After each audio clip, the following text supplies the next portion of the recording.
At noon, one person is seriously hurt after a crash involving a city bus.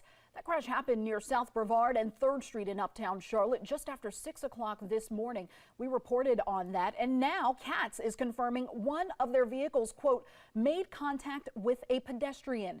Medics says one person with life-threatening injuries was taken to the hospital.